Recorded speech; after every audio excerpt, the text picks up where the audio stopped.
तो गाइज़ आज के इस वीडियो में हम कुछ इंटरेस्टिंग वर्ड्स के बारे में बात करेंगे, साथ में उनकी मीनिंग और एग्जांपल्स के बारे में भी बात करेंगे ताकि उन वर्ड्स को आप अपनी रियल लाइफ में इजीली यूज़ कर पाओ। So stay with me, my name is Nick and let's get going. So our first word is jiffy. इसका मतलब होता है पल, क्षण, या फिर आप बोल सकते हैं थोड़ा सा समय। For example, I can get your work done in a jiffy. मतलब मैं तुम्हारा काम चुटकियों में करवा सकता हूँ, या फिर मैं तुम्हारा काम थोड़े से समय में करवा सकता हूँ। जैसे एक और एग्जाम्पल है, I will be with you in a jiffy. इसका मतलब ये है कि मैं तुम्हारे पास थोड़े से समय में होऊंगा, या फिर पलक झपकते ही मैं तुम्हारे साथ होऊंगा। आई will be with you in a Zifi. Next word is displace. इसका मतलब होता है किसी चीज़ को उसकी अपनी जगह से हटाकर दूसरी जगह पर रख देना, या फिर उसे विस्थापित कर देना। जैसे एग्जाम्पल है, मेरी किताबों को अपनी जगहों से मत हटाओ। तो इसको आप ट्रांसलेट कर सकते हैं, don't displace my books, don't displace my books. एक और एग्जाम्पल है, इस टेबल को अपनी जगह से किसने हटाया। तो इसको आप ट्रांसलेट करेंगे, who displaced this table, who displaced this table. Next word is stab. It means to injure someone with a sharp pointed object such as knife.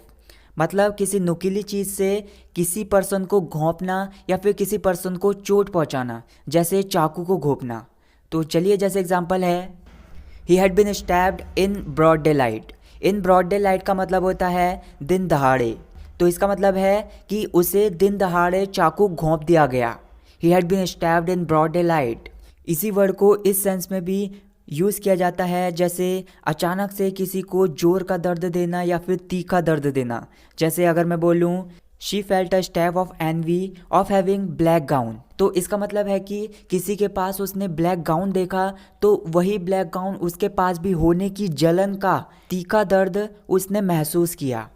Next word is टायरसम। It means something that makes you board and annoying. मतलब कोई चीज़ है वो आपको थकाऊ बना देती है, मतलब थका देती है, मतलब वो बहुत ज़्यादा थकाऊ है, या फिर उबाऊ है, या फिर आप बोल सकते हैं खिंचाऊ है। जैसे एग्जाम्पल है, it has been a tiresome day today. इसका मतलब है कि आज का दिन बहुत ज़्यादा थकाऊ रहा है। It has been a tiresome day today. एक और एग्जाम्पल है, he has the tiresome habit of talking to his girlfriend while being with अस।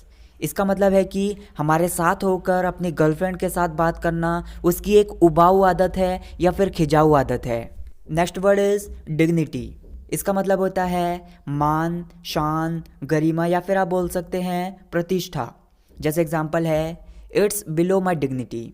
तो इसका मतलब यह है कि ये मेरी शान के खिलाफ है, या फिर ये मेरी गरिमा के खिलाफ है। एक और एग्जाम्पल है, Raja didn't lose his dignity despite being poor. इसका मतलब है कि राजा ने गरीब होने के बावजूद भी अपना मान या फिर अपनी गरिमा नहीं खोई। Raja didn't lose his dignity despite being poor. Next word is imperative. इसका मतलब होता है कोई चीज़ है वो बहुत ज़्यादा अर्जेंट है, बहुत ज़्यादा महत्वपूर्ण है, या फिर अति आवश्यक है। तो उसके लिए आप बोल सकते हैं इम्पेरेटिव है। तो चलिए एग्जांपल्स लेते हैं। It's imperative to make decision now before the matter get serious. इसका मतलब ये है कि इससे पहले मामला और ज़्यादा बिगड़ जाए और ज़्यादा गंभीर हो जाए, अभी निर्णय लेना बहुत ज़्यादा महत्वपूर्ण है या फिर अति आवश्यक है। एक और एग्जांपल है, it's imperative to consult a doctor as early as possible. इसका मतलब यह है कि जितनी जल्दी हो सके डॉक्टर से कंसल्ट करना या फिर डॉक्टर से परामर्श लेना बहुत ज़्यादा महत्वपूर्ण है या फिर अति आवश्यक है। Next word is daring. इसका मतलब होता है कुछ चीज़ है या फिर कोई पर्सन है वो साहस भरा है या फिर बहादुरी भरा है, तो आप बोल सकते हैं डेयरिंग है। जैसे एग्जांपल है, we have got daring soldiers. इसका मतलब है कि हमारे पास बहादुर सैनिक हैं या फिर हमारे पास साहसी सैनिक हैं। We have got daring soldiers. एक और एग्जांपल है, it's such a daring task to climb the mountains. इसका मतलब यह है कि पहाड़ों पर चढ़ाई करना सच में एक डेयरिंग टास्क है, मतलब बहादुरी भरा या फिर साहस भरा टास्क है। Next word is trickle.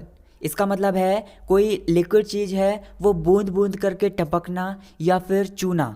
For example, water is trickling from the faucet of kitchen, मतलब रसोई के नल से पानी बूंद बूंद करके टपक रहा है या फिर चू रहा है। One more example, tears are trickling from her eyes. जैसे नॉर्मली तो हम बोल देते हैं कि शी इज़ क्राइंग, तो मतलब वो रो रही है। तो थोड़ा सा एडवांस वे में, अट्रैक्टिव वे में आप बोल सकते हैं tears are trickling from her eyes, मतलब उसकी आंखों से आंसू टपक रहे हैं। Tears are trickling from her eyes. Fumble, मतलब जल्दबाजी में कुछ टटोलना।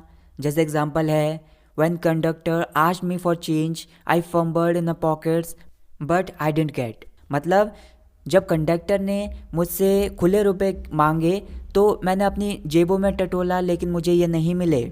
When conductor asked me for change I fumbled in my pockets but I didn't gate.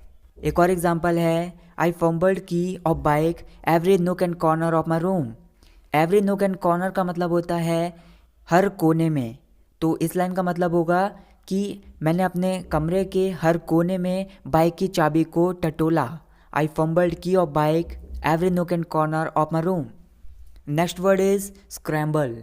इसका मतलब होता है छीना झपटी करना या फिर किसी चीज़ के लिए धक्कम धक्का करना।